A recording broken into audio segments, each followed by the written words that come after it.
How you doing, guys? This is Eric, and this video is about the complete ridiculousness of Keynesian economics, and which is basically the current paradigm that's being used by our country and all the central banking countries around the world. And the ridiculousness of this is so extreme that I'm going to highlight two different articles that I have read over the years. One is from a few years ago, one was just from a few months ago. This this most recent one is that NASA takes aim at an asteroid valuable enough to crash the world economy. So they're talking about they're trying to land or set a probe out to this asteroid that has tons of resources on it, like ore, different minerals, all kinds of stuff like that.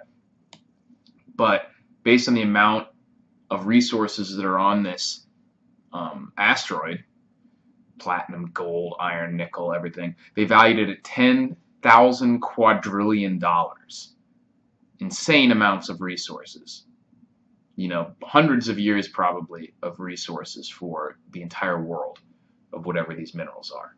Massive amounts of wealth in the purest sense. When he originally read an economics textbook back when I was a kid, I remember the definition of economics was something along the lines of the study of the allocation of the Earth's scarce resources. And I thought that was a good definition.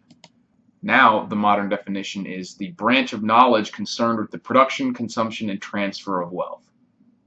Okay, not completely different, but the focus to me was the Earth's scarce resources.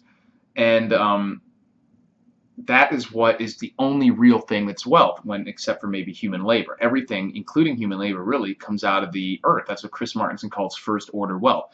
Anything else you have, stocks, CDs, bonds, money, paper money, whatever, all that really is representing, in some extent, some derivative of a representation of first order wealth.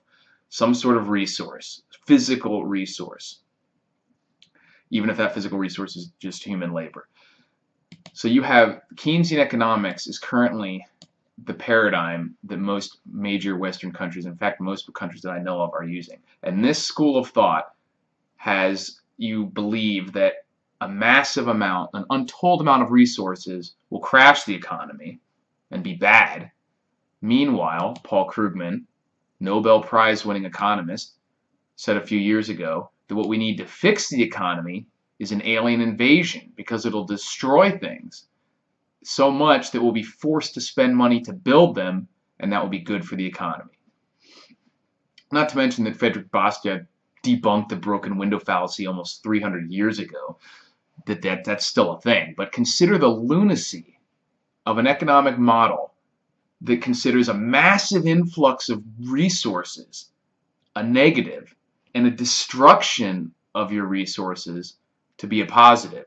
Consider how crazy that is. Now, certainly, I know that if you dumped a bunch of any asset onto the world markets, certain individual businesses and people would suffer as a result of that, because their business would no longer be viable. If you have 10,000 quadrillion dollars worth of iron, then someone who mines iron is not going to continue to do that business. I mean, they'd probably be able to do it on the rock or do something with it, but yeah, certainly things will be changed up a little bit.